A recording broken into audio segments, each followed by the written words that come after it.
The world's mountains aren't getting any higher, but the people who climb them keep finding new and more challenging ways of getting up them. Making it to the top still matters, but so does how you got there. Call it the art of the climb. And there is no more captivating a climber today than a young woman named Sasha DeJulian, who this past summer attempted a death-defying ascent up the north face of the Eiger in Switzerland. Only the strongest climbers can dare to take on the 13,000 feet of near vertical rock and ice known as the Eiger in the Swiss Alps. Its north face has claimed more than 60 lives and earned it the nickname Murder Wall. That speck on the wall is Sasha DeJulian, attempting what no woman has ever done: climb the most difficult route up the north face. Okay. Gotcha. Go for it. Even under the best conditions, she and her climbing partner, Carlo Traversi, will need several days to make it to the top. Every inch of their ascent recorded by the company which sponsors her expeditions. The pair spends their nights on narrow ledges and their days climbing. That rope is supposed to catch her if she falls, but the rock is loose and she is afraid the bolts attaching it to the mountain won't hold. When you're climbing the Eiger, fear climbs with you. I just kind of freaked out and felt like a little nauseous, I guess, in the extremity of some of the circumstances that we'll be facing kind of hit me pretty hard today, and I started thinking only of the danger that we're going to be dealing with. I'm kind of scared, actually really scared. Sasha's admitting that for all the world to hear, since she knows her sponsor will post regular updates of her progress on YouTube and other social media sites. The second you touch a piece of rock, there's a video camera rolling. Generally, yeah. It's actually something that I find important in the sport, is to document what you're doing. Because without documentation and without that ability to share your adventure with those that aren't with you, I think it's leaving a big empty space. So literally now your every move, at least on the rock, is scrutinized. To an extent, yeah. And or you wake up at like 5 a.m. to start the climbing day and you have a camera in your face. Yeah. She has climbed all over the world. This earlier climb in South Africa was another first attempt by a woman. There was no concern about loose rock, but still plenty of reason to be scared. No! Ow! Hit my back. Making it up a sheer face like this is as much about perseverance as it is about athletic ability. Climbing's this kind of beautiful metaphor for life. You fall 99% of the time, and it's all worth it for that 1% when you succeed, and that unparalleled sense of satisfaction and utmost bliss at the top. Can't succeed without failing. Yeah, exactly. Through trial and error, using chalk to keep her hands dry, she makes her way across and up and to the top. I'm so psyched. Boom! Hakuna Matata.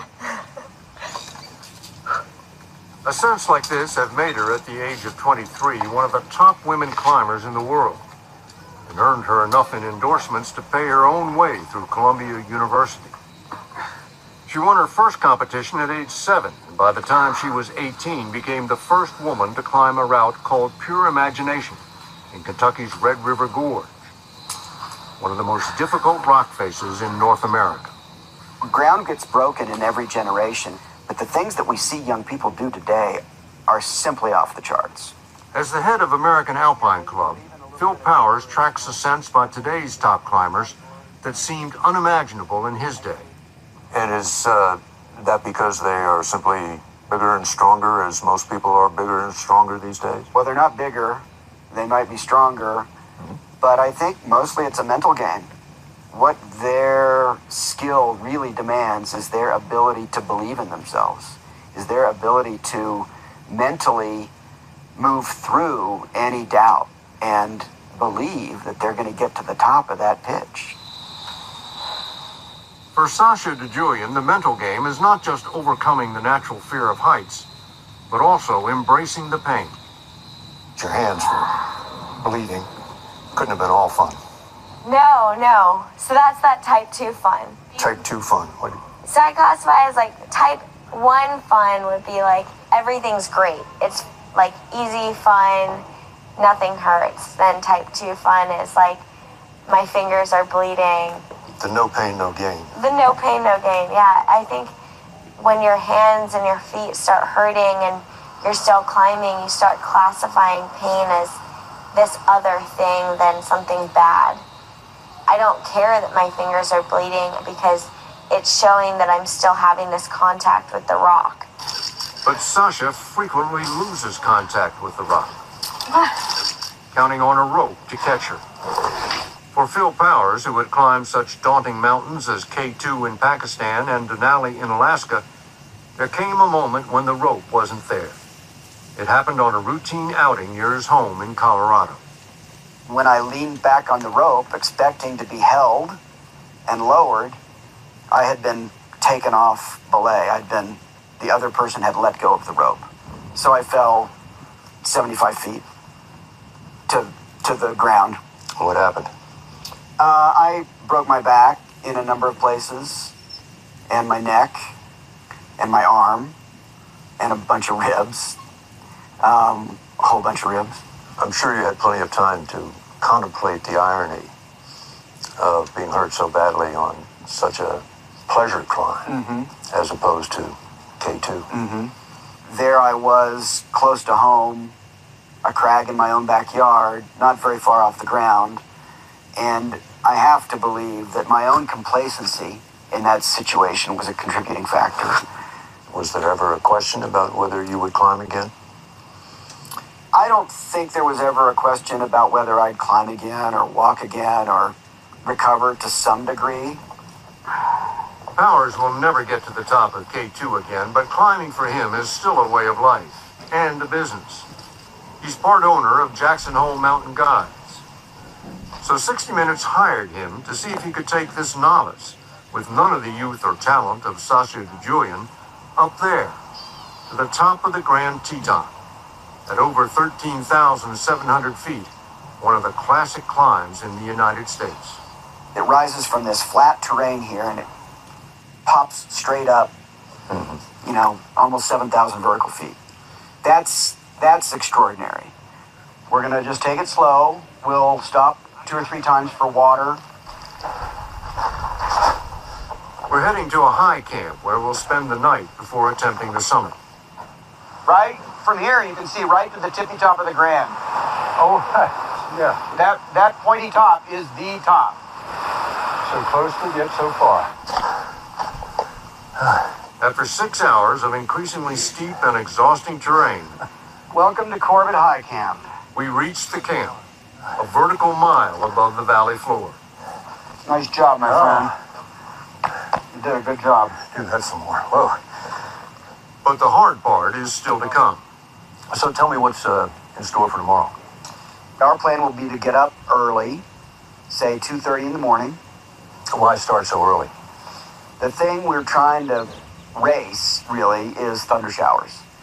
And it's not just the rain, but more importantly, the lightning that would threaten us. We fuel up for what promises to be a very long day. You don't get much sleep when there's a mountain to climb. Ready to rock and roll. 3:45, is that about right? Jumble it, David. Climbing. Climb. Nice job, David. Daybreak looks spectacular and feels even better. It looks like a beautiful morning, but there's trouble, literally on the horizon. Something happening in that background there, Phil? The lightning. The electrical energy coming from the clouds to the ground. Every experienced climber knows a beautiful sunny day in the mountains can turn dangerously bad fast. Hear that? The thunder? Yeah. Yeah. We're just 1,000 feet below the summit, but that's as high as we're going. Not even a climber of Sasha DeJulian's caliber would go higher in this kind of weather. We've got rain cloud coming, electricity in all of them. So we're gonna get out of here. Don't forget to breathe going down. The rocks are slick with rain, which is turning to sleet. Make sure we have good footsteps and good handholds. It's all work, with none of the exhilaration you feel when you think you've got a chance to make the summit. Go into the crest. Yeah. Just gotta go where the road takes you. For all the high-five moments at the summit, this is the nitty-gritty of climbing. Climbing is largely about failure. You know, if you go climbing for the day and you don't fail, you don't try to climb hard enough to actually fail on, it's sort of an unsatisfying day. So I had a satisfying day. You had a satisfying day. And you've got the bug, you'll be back. I'm so cold. In the Swiss Alps, Sasha DeJulian has had her own run-ins with the weather, which has slowed her way up the Eiger. It looks great, right? Yes. This is, she will later say, the hardest thing she's ever done. The rocks are so wet, she and her partner have to switch to a different route. It, too, had never been climbed by a woman. Okay, let's finish this. And finally, she catches a break. Wow, beautiful. That's crazy. All the misery and fear is about to be rewarded. We can see our finish. It's in striking distance.